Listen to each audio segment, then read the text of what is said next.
The night air over the city of Johannesburg was cold, but Marcus couldn't feel it. He stood at the very edge of the bridge, the wind pulling at his expensive wool coat. Behind him, the skyline of Sandton glowed like a field of fallen stars, bright, beautiful, and completely indifferent to his pain. In his trembling hand, he gripped a silver key. It was the key to a car that cost more than his father had earned in a decade of hard labor. He looked at the key, then at the dark, rushing water of the river below. To the world, Marcus was a success story. To himself, he was a man drowning in a sea of his own making. He wondered how a life with so much promise had turned into a heart full of heavy secrets. 2 months earlier, the world looked very different. The sun was streaming through the floor-to-ceiling glass windows of his corporate office, making the mahogany furniture shine. Marcus sat across from his boss, his heart drumming a frantic rhythm against his ribs. He had spent 3 years being the first one in and the last one to leave. When his boss finally slid a thick manila folder across the desk and said the word, promotion, Marcus felt a rush of adrenaline that felt like fire. He was now a senior manager. He stood up, shaking his boss's hand, convinced that this was the moment his next chapter truly began. He didn't take the time to read the fine print. He didn't realize the salary increase was small, while the expectations of his lifestyle were about to become massive. That evening, the celebration moved to a high-end restaurant in the heart of the city. Marcus sat across from his longtime friend, Victor. Victor was a man who didn't just live life, he performed it. He wore a watch that caught every bit of light in the room and spoke in numbers that made Marcus's head spin. As the waiter poured expensive wine, Victor leaned back and laughed. A senior manager? It's about time, Marcus. But look at you, my friend. You're still driving that old, dented sedan. In this city, people don't respect the man. They respect the machine the man drives. If you want to stay at the top, you have to look like you've never seen the bottom. Marcus tried to laugh it off, but Victor's words were like a slow-acting poison. He looked at his own reflection in the polished silverware and suddenly felt small. He thought about his car, which had served him faithfully for years, and felt a sudden wave of embarrassment. Victor continued, his voice dropping to a persuasive whisper. I have a contact at a dealership. No credit checks, no hassle. Just a signature and a balloon payment at the end. You're a big man now, Marcus. Start acting like it. By the time the bill arrived, Marcus wasn't thinking about his promotion anymore. He was thinking about how quickly he could get rid of his old life. He went home that night to his wife, Sarah. The apartment was filled with the warm scent of home-cooked food. Sarah met him at the door with a hug that should have grounded him. I'm so proud of you, Marcus, she whispered into his chest. We don't need much, but I'm glad you're finally being rewarded. Now we can start that savings account for our future children. We can finally build something real. Marcus nodded and smiled, but his mind was elsewhere. He wasn't thinking about savings accounts or children. He was thinking about the black SUV he had seen on Victor's Instagram. He was already beginning to move away from the real and toward the image. The following Monday, Marcus didn't go to the bank as he had promised Sarah. Instead, he found himself standing in a showroom that smelled like new leather and ambition. The salesman was a man who knew how to spot a newly promoted ego from a mile away. He walked Marcus toward a black SUV that shimmered like a predator in the dark. This car tells people who you are before you even open your mouth, the salesman said. Marcus looked at the price tag. It was staggering. The monthly installments alone would take up 60% of his new salary. But then the salesman mentioned the balloon payment, a way to keep the monthly costs lower by pushing a massive debt to the end of 3 years. Marcus stood there, a pen in his hand, looking at the contract. A small voice in the back of his head, the voice of his mother, the voice of his faith, told him to walk away. It told him that debt is a cage with golden bars. But then he remembered Victor's smirk. He remembered the way the interns at the office looked at his old car. He wanted to be the man in the magazine. He wanted to be the man who had arrived. With a hand that didn't feel like his own, Marcus signed his name. He didn't realize that with that single stroke of a pen, he wasn't buying a car. He was selling his peace of mind. He drove the car home, the engine purring like a contented cat.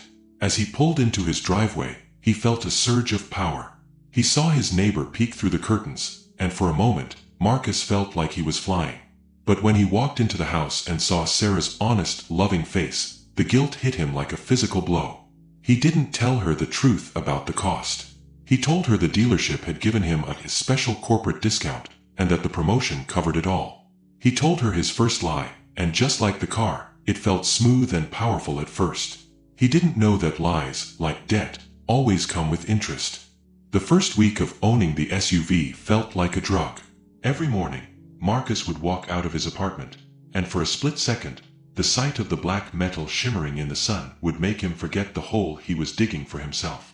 He loved the way the heavy door thudded shut, sealing him in a tomb of quiet luxury.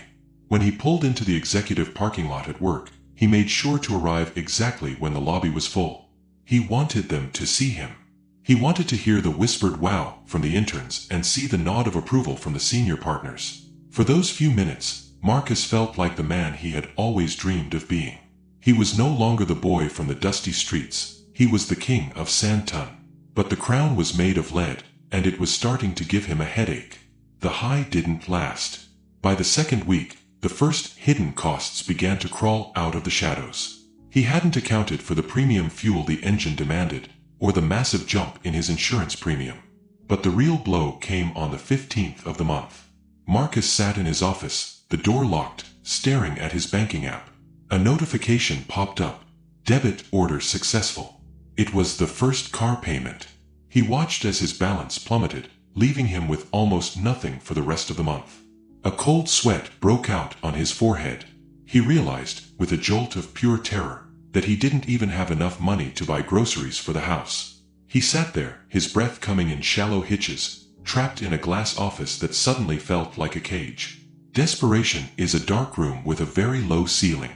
Marcus knew he couldn't tell Sarah. He had spent the last 2 weeks bragging about his massive raise. If he told her they were broke, the mask would shatter, and he wasn't ready to be seen. That afternoon, he did something he never thought he would do. He downloaded a delivery app. He used a fake name and a burner email. He told himself it was just for a few days, just enough to get some walking around money. He told himself it was a strategic move. But as he looked at the app's interface, he felt a jagged piece of his pride break off and dissolve. The transformation began in the dark. Every evening at 5:30 p.m., Marcus would call Sarah. He would lower his voice, making it sound heavy with the burdens of leadership. He would tell her, "Sweetheart, this new project is demanding everything from me. I have to stay late. Don't wait up." He would hang up the phone and feel a pang of guilt so sharp it felt like a physical wound. Then, he would drive to a gas station 10 miles away, pull a wrinkled black hoodie over his charcoal suit, and put on a tattered baseball cap. He would slide the delivery sign onto his dashboard and wait. He was no longer a senior manager. He was a servant to the city's hunger. The secret life required a secret phone. Marcus couldn't risk a notification from Delivery Hub popping up while Sarah was showing him a funny video on his main device. He bought a cheap, plastic burner phone from a corner shop in a neighborhood where nobody knew his name. It felt light and oily in his hand, a piece of garbage compared to his high-end smartphone. He kept it on silent, tucked deep inside the lining of his gym bag, hidden beneath his sweaty workout clothes. Every time he felt it vibrate against his hip, his heart would skip a beat. It was the heartbeat of his lie, a constant reminder that he was one vibrating notification away from losing everything. By the third week, the fatigue was starting to show. Marcus was working 14 hours a day, 8 at the office and 6 on the road. His skin looked gray, and the bags under his eyes were like bruises. One evening, Sarah caught him staring into the fridge, his eyes blank and glazed. She walked up behind him and wrapped her arms around his waist. "Marcus, you're working too hard," she whispered, her voice full of a tenderness that made him want to scream. "The money is great, but I miss my husband. Let's just stay home this weekend. No overtime, no projects, just us." Marcus stiffened. He couldn't stay home. If he didn't drive this weekend, he wouldn't be able to pay the electricity bill. He pulled away, his voice harsh. "I'm doing this for us, Sarah. Why can't you just support me?" He saw the flash of hurt in her eyes, and he hated himself for it. The final straw of the month came from Victor. They met for a quick coffee near the dealership. Victor looked at Marcus's haggard face and smirked, tapping his gold watch against the glass table. The lifestyle is a beast, isn't it? It eats you alive if you aren't careful. Marcus tried to look unfazed, but his hands were trembling as he reached for his espresso. Victor leaned in, his voice a low, dangerous purr. Listen, if the bank starts getting pushy, I have friends who handle short-term loans. No paperwork, just high trust. Marcus looked at Victor and saw a shark. He realized that Victor hadn't encouraged him to buy the car because they were friends. He did it because he wanted Marcus to be as trapped and hollow as he was. The clock on the dashboard of the luxury SUV read 2:14 a.m. Marcus sat in the suffocating silence of the leather-clad cabin, his hands gripping the steering wheel so hard his knuckles felt like they would burst through his skin. The expensive new car scent he had once loved now smelled like a stagnant pond, mixed with the stale, greasy odor of a cold burger he had eaten in a hurry between deliveries. Outside, the South African rain lashed against the windshield in rhythmic, violent waves, blurring the streetlights of the city into long, bleeding streaks of orange and white. He looked at his reflection in the rearview mirror. His eyes were bloodshot, the red veins mapping out the geography of a man who hadn't slept a full night in 3 weeks. For 5 hours, Marcus had been a ghost in his own city. He had spent the night navigating the narrow, potholed alleys and winding suburban streets of Johannesburg, delivering bags of hot food to people who lived in the very world he was desperately trying to claim as his own. To the people at his corporate office in Sandton, he was Marcus, the rising star, the senior manager who always looked like he had stepped out of a magazine. To the delivery app, he was just a number on a screen. Every time he stepped out of the SUV to walk to a customer's front door, he felt a crushing, physical weight of shame. He would pull his hoodie tight, duck his head until his chin touched his chest, and pray that the shadows would keep his secret. The irony was a bitter pill to swallow. He was driving a vehicle that cost more than a small house just to deliver a 20 rand meal. He was a man living 2 lives, and the bridge between them was beginning to crack under the pressure of his own pride. He thought about the next chapter he had promised Sarah, a chapter of wealth, status, and respect. But all he was doing was scribbling desperate lies in the margins of his soul. He wasn't building a future, he was just desperately trying to outrun a past that was catching up to him at 90 kilometers per hour. His body ached with a deep, bone-weary fatigue that no amount of coffee could reach, a tiredness that felt like it had moved into his very marrow. When he finally arrived home, the house was dark and eerily still. He moved like a thief through his own hallway, his heart hammering against his ribs at every creak of the floorboards. He peeled off the cheap black hoodie, hiding it at the bottom of his gym bag along with the delivery cap. He crawled into bed beside Sarah, moving with the practiced, slow care of a man walking through a minefield.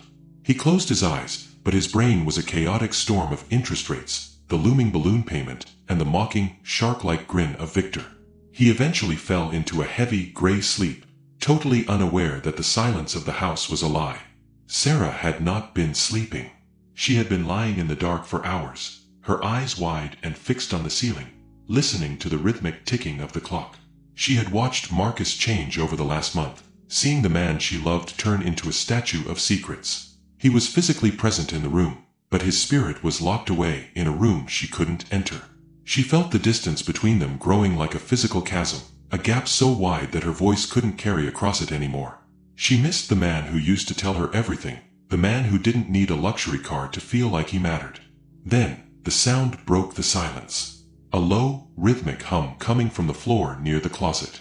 Bzzz. Bzzz. It wasn't Marcus's main phone, that was sitting on the nightstand, dark and silent. The sound was muffled, vibrating against the fabric of his gym bag. Sarah's heart began to hammer a frantic rhythm. In her world, a second phone was a death sentence for a relationship. It was the tool of a man with another life, another woman, another set of priorities. Her mind, fueled by weeks of isolation and his late nights at the office, went to the darkest place a heart can go. She didn't see a financial struggle, she saw the end of her marriage. With fingers that felt like ice, she reached out and unzipped the side pocket of the bag. The pale, sickly green glow of a cheap smartphone screen illuminated her face in the dark room. There were 13 missed calls and a string of messages. The contact name wasn't a person's name, it was simply labeled, "The Source." The messages were short, cold, and demanding, "Payment overdue, we know where you live, and the meeting today is not optional." Sarah felt a sharp, stabbing pain in her chest. To her, the source looked like a code name for a secret life. She felt the tears well up, hot and fast. She didn't realize she was looking at a debt collector. She thought she was looking at proof of a betrayal. The morning sun was bright and unforgiving when Marcus walked into the kitchen. He was dressed in his charcoal suit, his tie knotted with surgical precision, his mask of senior manager success firmly in place. He reached for the coffee pot, but his hand froze mid-air. Sarah was standing by the window, her back turned to him. The morning light caught the tears on her cheeks, making them shimmer like broken glass. In her hand, she held the small, plastic burner phone. The silence in the room was so thick it felt like it could be cut with a knife. "Who is she, Marcus?" Her voice was a whisper, but it carried the force of a hurricane. Marcus felt the blood drain from his face, leaving him pale and hollow. The air in the kitchen suddenly felt too thin to support his lungs. "Sarah, it's not what it looks like. I can explain," he stammered. It was the oldest, most exhausted lie in the history of guilt. He looked at the cheap phone in her hand and realized that his wall of secrets had finally crumbled. He felt small, exposed, and utterly terrified. "Then explain it." Sarah turned to face him, her eyes burning with a mixture of rage and deep, agonizing grief. "Explain why my husband has a secret phone hidden in his gym bag. Explain why the source is calling you at 3 o'clock in the morning. Explain why you come home smelling like a deep fryer and looking like you've been in a physical fight. Are you seeing someone else, Marcus? Is our life together so boring that you had to go and find excitement elsewhere?" Marcus opened his mouth to tell her. He wanted to collapse to the floor and scream the truth. He wanted to tell her about the R800,000 debt the predatory loan Victor had pushed him toward, and the fact that he was driving deliveries until dawn just to keep the bank from taking the car. He wanted to tell her he was drowning and that he only did it because he wanted her to be proud of him. He wanted to tell her that his next chapter had become a horror story. But pride is a ghost that refuses to leave. It whispered in his ear, telling him that if he admitted he was broke, he would be a failure. He would be the small man from the township who couldn't survive the big city. He looked at Sarah's heartbroken face and, instead of reaching for her hand, he reached for his anger.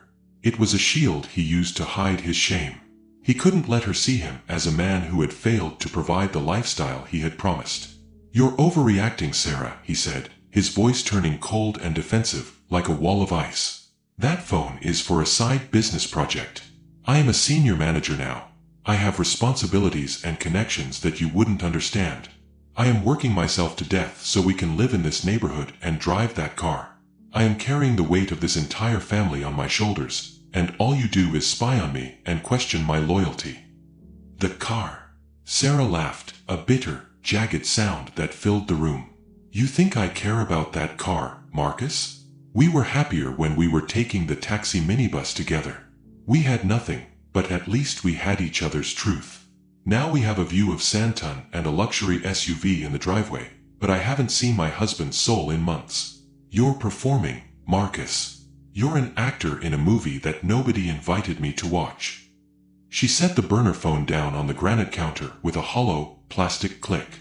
"I cannot live in a house built on a foundation of lies. I don't care if the lies are about money or about other people. A lie is a wall, and I am tired of trying to climb over it just to see you." She walked past him, her shoulder brushing his, and for the first time in their marriage, Marcus didn't reach out to catch her. He stood there, frozen by his own ego. A few minutes later, she appeared in the hallway with a small suitcase. Her face was set in a mask of calm that frightened him more than her screaming ever could. "I'm going to stay with my mother for a while," she said quietly, her voice devoid of emotion. "Don't call me to apologize. Don't call me to tell me more about your projects. Only call me when you are ready to be Marcus again, the man who didn't need a luxury car to feel like a human being." The front door clicked shut. The sound echoed through the empty, expensive house like a final judgment. Marcus stood in the center of his beautiful kitchen, surrounded by high-end appliances that felt like cold, silver monuments to his failure. Through the window, he could see the black SUV in the driveway, its polished paint gleaming perfectly in the morning sun. It looked like a masterpiece. But as Marcus stood there in the silence, he realized he had traded his home for a house, and his wife for a machine. He was the senior manager of an empty life. The morning office at the Santon firm was a sea of glass, cold air conditioning, and the rhythmic clicking of keyboards. Marcus sat at his desk, but he wasn't working. He was staring at his monitor, his eyes burning with a lack of sleep that made the white screen look like a wall of fire. He had tried to call Sarah 12 times, but each call went straight to voicemail. The silence from her was louder than any shout. He felt like a hollow shell of a man, a senior manager's suit draped over a ghost.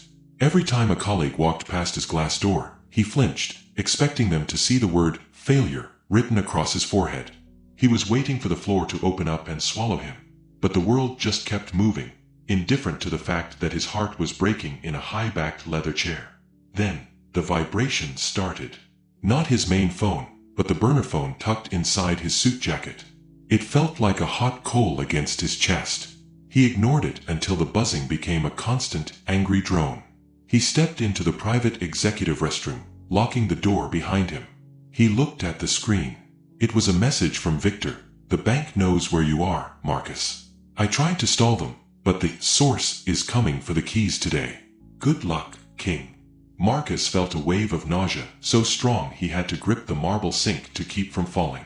Victor wasn't helping. He was enjoying the show. Marcus looked at himself in the mirror. The charcoal suit was sharp, but the man inside was crumbling. He walked back to his desk, his legs feeling like they were made of lead. He tried to focus on a spreadsheet, but the numbers began to blur. Then, the sound he had been dreading for months echoed through the open-plan office. It was the sound of heavy boots on the polished floor. Two men in dark uniforms, carrying clipboards and looking completely unimpressed by the luxury of the building, were standing at the reception desk. They weren't there for a meeting. They were there for a repossession. Marcus watched through his glass wall as the receptionist pointed directly at his office. The office went silent. The clicking of keyboards stopped. The air in the room became heavy with the scent of a scandal about to explode. The men didn't knock. They walked into his office with the cold efficiency of debt collectors who had seen it all. "Marcus?" the taller one asked, his voice booming in the quiet space. Marcus nodded, unable to find his voice. "We have an order for the black SUV, registration number marked in the file. You are 60 days past due on the balloon payment. Hand over the keys, or we call the police to assist." Marcus felt every eye in the office on him. He saw his boss standing at the end of the hall, looking disappointed. He saw the interns whispering behind their hands. The mask of the senior manager didn't just crack, it shattered into a million pieces of cheap plastic. He reached into his pocket and pulled out the silver key. It felt heavier than a mountain. He set it on the desk, and the sound of the metal hitting the wood was like a gunshot. The collectors picked it up without a word and walked out. Marcus sat there, frozen. He watched through the window as they walked to his car, hitched it to a tow truck, and drove it out of the lot. The black SUV, his symbol of power, his next chapter, was gone.